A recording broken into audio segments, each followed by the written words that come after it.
Bonjour à tous, vous écoutez l'émission Compte à rebours présentée par Derespan pour Radio Taïwan International.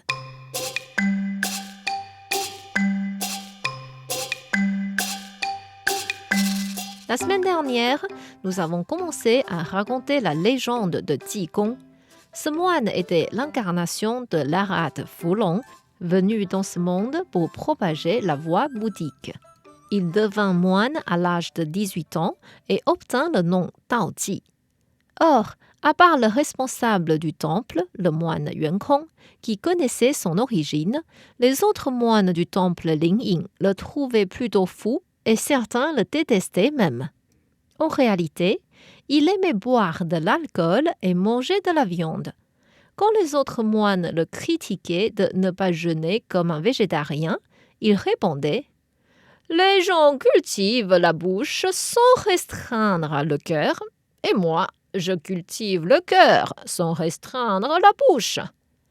S'il voyait un moine camarade avoir de l'argent en plus, il le volait pour acheter à manger et à boire.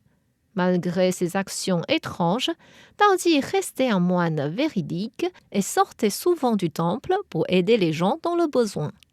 Le moine qui s'entendait le moins bien avec lui était Guangliang, le superviseur du temple. En dessous du moine Yuankong, il avait la place la plus élevée. Guangliang avait fait fabriquer un nouvel habit religieux qui coûtait 40 000 pièces de monnaie. Daoji le vola et l'apporta à un prêteur sur gage, l'échangea contre de l'argent pour acheter de l'alcool. Pour cela, Guangliang le détestait énormément. Il porta plainte devant Yuankong en disant: Daoji le fou ne respecte pas les règles du temple et vole souvent les affaires des autres moines. Il faut le punir sévèrement. Nous ne pouvons pas punir quelqu'un sans preuve. Si tu trouves des preuves de son vol, conduis-le à moi.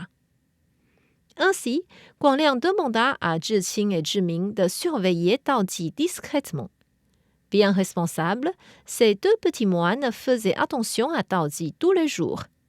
Un jour, ils virent Daoji sortir sa tête du hall principal avec un air suspicieux. Il regarda alentour sans voir personne et il sortit du hall en marchant sur la pointe des pieds. Son vêtement était bombé comme s'il cachait quelque chose. Quand Daoji arriva au couloir, Zhiqing et Zhiming sortirent de leur cachette, tirèrent son habit et dirent: « Alors là, nous t'avons vu. Qu'est-ce que tu as encore volé cette fois-ci ?» Ils traînèrent Daoji jusqu'à devant Guangliang. Ensuite, celui-ci alla faire le rapport à Yuankong. « Maître, Daoji a encore commis un vol et cette fois-ci, il est pris la main dans le sac. » Yuankong se dit: « Daoji, si tu es vraiment pris en flagrant délit, je ne pourrai plus te protéger. » Et il demanda à Guangliang de lui amener le voleur. En entendant cette nouvelle, tous les moines allèrent voir ce qui se passait. Quand Daoji arriva, Yuankong prit la parole. « Daoji a violé nos règles en volant des objets du temple. Quelle punition devons-nous lui infliger ?» Guangliang répondit: « Il faut détruire ces objets religieux, retirer son identité de moine et le chasser dehors. » « Ceci est juste. Daoji, sors l'objet que tu as volé. »« Maître, je suis innocent. Ils veulent juste m'encadrer. J'ai fait le ménage dans le hall principal et comme je n'ai pas de pelle, j'ai ramassé les saletés que j'ai mises dans ma bure. Regardez !» Il ouvrit sa ceinture et des morceaux de terre tombèrent. Farouche, Yuankong dit: « Guangliang a commis une fausse accusation. Il doit recevoir une punition sévère. » Et il demanda aux moines de lui donner des coups de planche. Les moines spectateurs s'approchèrent tous pour voir clairement, et Daoji profita de ce désordre pour sortir du temple. Daoji marcha jusqu'au lac Xihu et vit de loin un homme en train de se pendre dans les bois. Le moine appuya sa main sur son crâne et comprit l'histoire de cet homme. Il alla ainsi rapidement à son secours. En réalité, cet homme s'appelant Dong Shihong était un orfèvre d'origine de Zhejiang. Son père et sa femme étaient décédés l'un après l'autre et il devait s'occuper de sa mère et de sa fille Yujie tout seul. Quand Yujie avait 8 ans, la mère de Dong Shihong tomba malade et avait besoin de prendre des médicaments tous les jours. Comme la situation de leur famille était plutôt pauvre, Dong Shihong ne pouvait que placer sa fille dans la famille Gu en tant que servante pour obtenir 2 kilos d'argent. D'après leur contrat, il pourrait racheter sa fille 10 ans plus tard. Sans savoir que la mère de Dong Shihong décéda une semaine après cette affaire. Triste et impuissant, Dong Shihong ne pouvait qu'enterrer sa mère avec l'argent obtenu et essayer de gagner assez de sous pour racheter sa fille 10 ans plus tard. Or, le jour où il alla chez la famille Gu à la fin de leur contrat, il découvrit que M. Gu ayant eu une promotion, il avait été désigné à une autre ville et aucun voisin ne savait où exactement. Cette nouvelle pour lui était comme un bâtiment nouveau construit écroulé. Il fit du porte-à-porte chez les habitants de ce lieu sans obtenir d'informations. Arrivé à un bistrot, il voulait prendre quelques verres pour se consoler. Sans faire attention, il but trop et s'endormit à cause de l'ivresse. Quand il se réveilla, il remarqua que l'argent pour racheter sa fille avait disparu. Ces malheurs successifs le rendirent complètement désespéré. Il errait ainsi sans but comme un fantôme et quand il arriva dans les bois, il se dit « Maintenant, il n'y a plus de possibilité de revoir ma fille. Autant me suicider pour terminer cette vie malheureuse. » Ainsi, il détacha sa ceinture, l'accrocha sur une branche et voulait se pendre. À ce moment-là, il vit un moine s'approcher de lui qui parlait tout seul. « Mieux vaut mourir que de vivre. Je vais me pendre ici. » Le moine arriva à côté de Dong Shihong et mit sa ceinture sur une branche. Dong Shihong fut surpris par l'apparence de ce moine. En fait, celui-ci avait le visage sale et, à la différence des autres moines, il n'avait pas rasé ses cheveux. Son habit religieux était troué et bien trop court au point qu'on pouvait voir ses jambes. On se demandait comment ses chaussures restaient collées sur ses pieds car il ne restait quasiment que les semelles. Le pire de tout était qu'il avait l'air ivre. Ce moine étrange dit de nouveau « Je vais me pendre maintenant !» tout en glissant sa tête dans le nœud qu'il avait fait.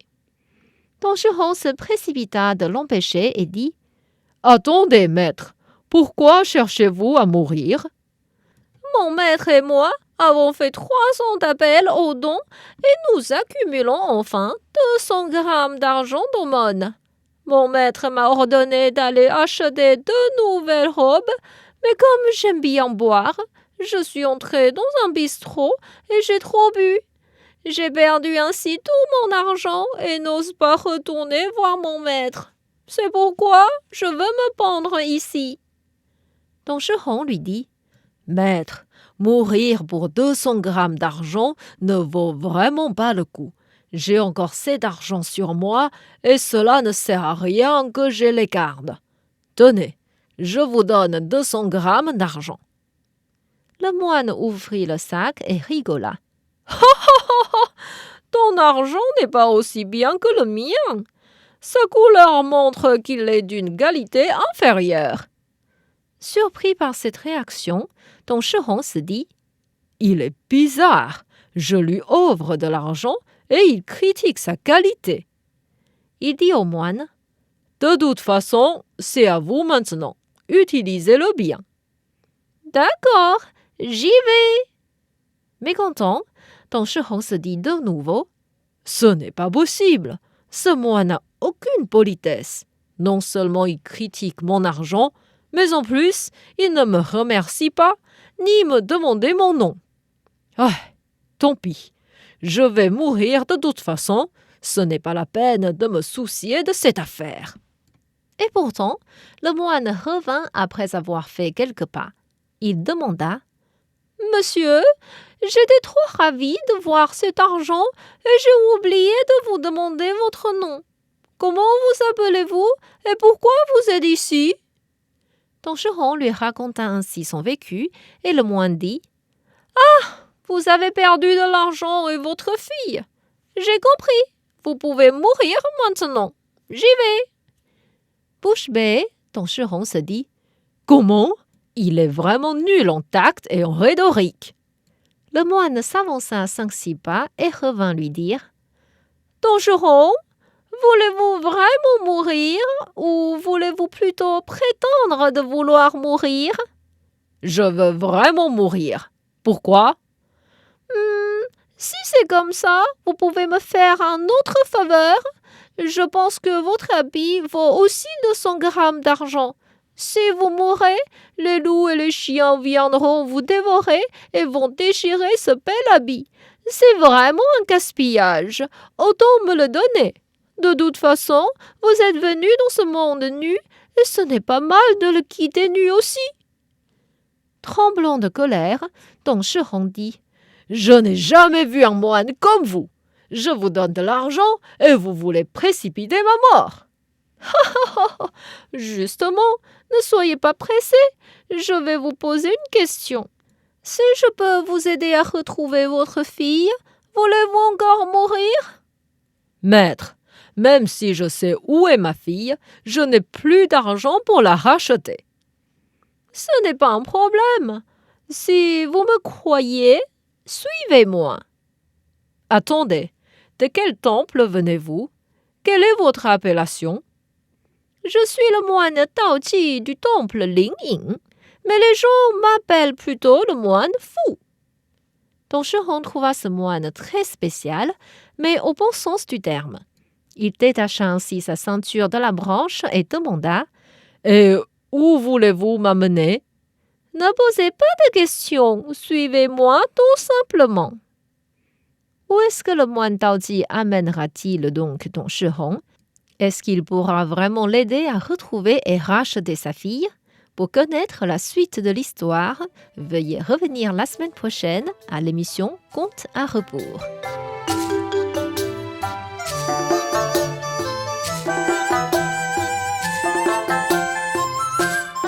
C'était Contes à rebours, présenté par Thérèse Pan sur les ondes de RTI.